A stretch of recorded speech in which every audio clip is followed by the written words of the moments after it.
sur les manuscrits du Moyen-Âge, voici un autre trésor de la bibliothèque de Semur. L'exemple type de l'idée qu'on se fait des manuscrits médiévaux enluminés. Belle reliure, beau parchemin et surtout belle enluminure. Il s'agit du manuscrit numéro 41, datant du XVe siècle, d'une dimension d'environ 27 cm sur 20 cm. Nous avons même le nom de l'ancien possesseur, Monsieur Prenet, Curatus d'Aiguillonnet. Commençons par la reliure en bois, avec des fermoirs et une couverture en cuir estampé. La bordure extérieure est faite de triangles alternés qui accueillent chacun une créature ailée qui ressemble à un dragon. Les décorations intérieures sont constituées de losanges abritant des fleurs de lys. Il y a une alternance de petits losanges et de grands losanges faits de 3 fils d'encadrement. Notons au passage les endroits usés de la reliure, où les fleurs et les animaux ont disparu. Voici l'ouvrage sous un autre angle, où l'on voit très distinctement les fermoirs et la bordure extérieure de la décoration du plat. Les coins des plats en bois sont abîmés, surtout à cause de l'usure du temps. Le cuir a littéralement disparu aux angles. Et maintenant, tada! Voici une véritable enluminure qui met littéralement en lumière le texte du manuscrit. Une traduction française de l'Apocalypse, avec des commentaires, en français également, sur 79 feuillets. Quel est l'auteur de l'Apocalypse? C'est un certain Jean, qui est assimilé à l'évangéliste Jean, l'un des 4 évangélistes du Nouveau Testament. C'est donc lui qui est représenté ici, sur cette image, qui occupe à elle seule toute la moitié de la page. Alors, pas la page entière, uniquement la page préparée, qui fait partie de la mise en page, pas les marges blanches où il n'y a rien. Saint Jean est représenté sur l'île de Patmos, une île grecque qui fait partie de l'archipel du Dodécanèse dans la mer Égée. Selon la Bible, l'Apocalypse chapitre 1, verset 9, c'est là que Jean, l'apôtre, reçoit de Jésus la révélation, c'est-à-dire l'Apocalypse. En grec, apocalypsis signifie action de découvrir, puis la révélation elle-même. Le texte commence ainsi, Apocalypse chapitre 1, verset 1, révélation de Jésus-Christ, que Dieu lui a donnée pour montrer à ses serviteurs les choses qui doivent arriver bientôt, et qu'il a fait connaître par l'envoi de son ange à son serviteur Jean, lequel a attesté la parole de Dieu et le témoignage de Jésus-Christ, tout ce qu'il a vu. Heureux celui qui lit et ceux qui entendent les paroles de la prophétie, et qui gardent les choses qui y sont écrites, car le temps est proche.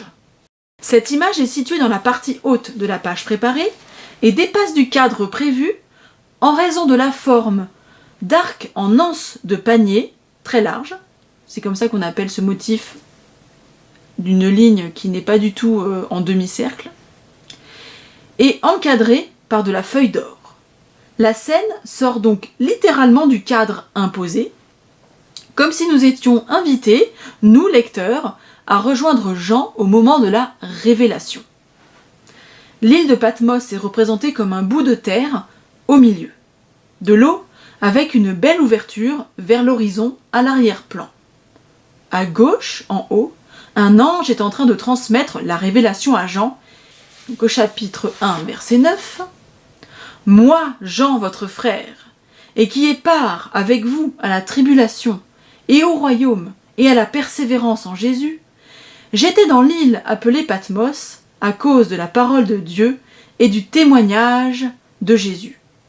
Je fus ravi en esprit au jour du Seigneur, et j'entendis derrière moi une voix forte, comme le son d'une trompette, qui disait « Ce que tu vois, écris-le dans un livre !» Avant de zoomer sur les personnages, observons la mise en page générale du folio. Les marges cadrées sont occupées par des oiseaux des fleurs et des rinceaux, et même des fruits. C'est une faune et une flore foisonnante, tout à fait à la mode du XVe siècle, qui évoque à la fois la prospérité et la vigueur. Au milieu de la bordure inférieure se découpe un espace vide non peint en forme d'écusson qui attendait les armes du possesseur. Le texte se répartit sur 8 lignes en français, dont les 5 premières sont décalées sur la droite pour laisser la place à l'initiale, sur laquelle nous reviendrons dans quelques instants. Commençons par l'ange, puisque c'est lui qui apporte la révélation. L'ange est tourné vers Jean, les 2 mains ouvertes dans sa direction. C'est la signification du geste de parole dans les manuscrits médiévaux. L'ange est en train de transmettre la révélation à Jean. Les ailes de l'ange sont colorées avec du vert, du bleu et du doré, et ressortent d'ailleurs sur un fond doré qui évoque les cieux, le ciel avec un grand C, une majuscule.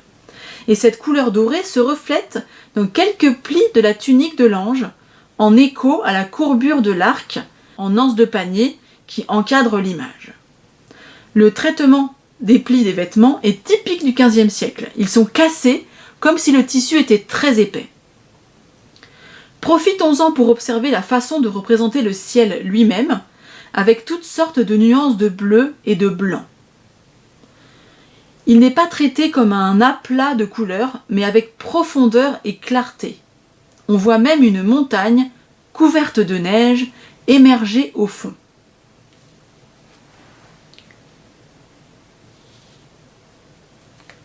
Puisque nous évoquons le paysage, regardons les quelques architectures à l'arrière-plan avec une grosse tour carrée fortifiée, peut-être une tour-clocher, puis une ferme à droite, avec un terrain clôturé où poussent les arbres plantés en ligne.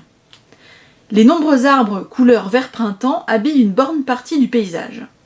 Et choisir le printemps est tout à fait adapté à la signification de la scène de la révélation. Il s'agit d'un renouveau, tout reverdit.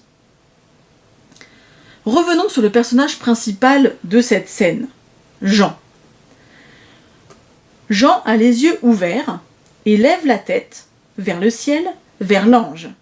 Cette diagonale est soulignée, accompagnée par la plume que tient Jean dans sa main, qui fait le lien entre la parole de l'ange et le texte de l'Apocalypse, qui est posé sur les genoux de Jean.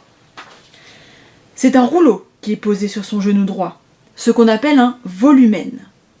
Jean écrit en colonne et enroulera la partie gauche au fur et à mesure. Il tient un encrier dans sa main gauche. Tout le matériel du scribe est présent dans cette image. Pour le vêtement, on retrouve le même traitement des plis cassés, comme c'était le cas pour l'ange. L'image de Jean de Patmos est traitée avec une finesse extraordinaire. Même en grossissant l'image de 10 ou 20 fois, les détails et les contours restent précis, même si le flou est artistiquement travaillé. La chevelure du personnage est bouclée, couleur châtain, et ce n'est qu'au deuxième coup d'œil qu'on remarque son auréole, faite de 2 traits circulaires et de petits traits comme des rayons de lumière. Le manteau de Jean est peint avec une grande finesse qui donne un côté moiré au tissu. Le manteau est dans les tons rose clair, mais une trame dans les tons violet-bleu donne un aspect chatoyant et soyeux malgré les plis cassés, derrière, qui cachent le siège de Jean, à moins que Jean ne soit directement assis par terre. Vous allez vous apercevoir que d'autres sujets sont traités avec autant de délicatesse. Voici un magnifique jet de profil. Très réaliste, du bec à la queue. La couleur est un peu terne, due à la lumière qui a servi pour numériser la page de ce manuscrit. Mais sur l'original, les couleurs naturelles de l'oiseau sont parfaitement imitées. Et le petit détail qui donne tant de vie au jet, le petit point blanc dans l'œil de l'oiseau. Il vous regarde. Et tout ça dans une petite marge. Passons maintenant sous l'image de Jean. Le texte est écrit en français. On peut même lire « Saint Paul, l'apôtre, dit que tous ceux qui veulent pieusement vivre en Jésus-Christ souffrent persécution. » Je rappelle que la lettre S était écrite comme un F, donc c'est normal si vous lisez persécution. Profitons-en pour admirer les rinceaux et les fruits dans les marges fleuries, ainsi que ce magnifique chardonneret élégant, tout à fait identifiable grâce au réalisme de la peinture. Et terminons l'examen de ce manuscrit par l'initiale S sur le fond doré. Le S lui-même est orné de petits traits blancs ondulés qui rappellent les frondaisons. Des rinceaux bleus l'entourent et se terminent par des excroissances florales. D'autres fleurs, d'ailleurs, décorent les angles. Et quelques endroits sont abîmés. L'or a disparu notamment dans le coin en haut à droite du cadre de cette image. Le foisonnement végétal se poursuit jusque dans la lettre, à la source même du texte. Et là, le parallèle est très net entre les fleurs qui poussent et la révélation qui s'étend sur le rouleau de Jean, comme la parole de Dieu qui passe par l'ange. Pour en terminer avec ce très beau spécimen du XVe siècle, voici l'autre côté du feuillet enluminé, avec le recto du folio suivant. Cette fois-ci, pas 2 colonnes par page, seulement 23 lignes entières par page, de belles marges blanches, surtout en dessous du texte. On ne voit pas la réglure ici, mais on aperçoit par transparence l'image de Jean de Patmos à gauche, ainsi que le cadre de l'initiale avec son arc en anse de panier. Le texte est régulièrement ponctué de petites initiales dorées, comme celle qui est située en bas du folio 3. Son corps est couvert de feuilles d'or, et elle est entourée de ces petites fioritures qui habillent les lettrines. Ici, elle dépasse allègrement dans la marge inférieure. Entre parenthèses, vous voyez que le bas des 2 pages qui se font face ont souffert. Elles ont sûrement pris l'eau ou l'humidité, en tout cas. C'est le problème pour un très grand nombre de manuscrits, qu'ils soient enluminés ou non.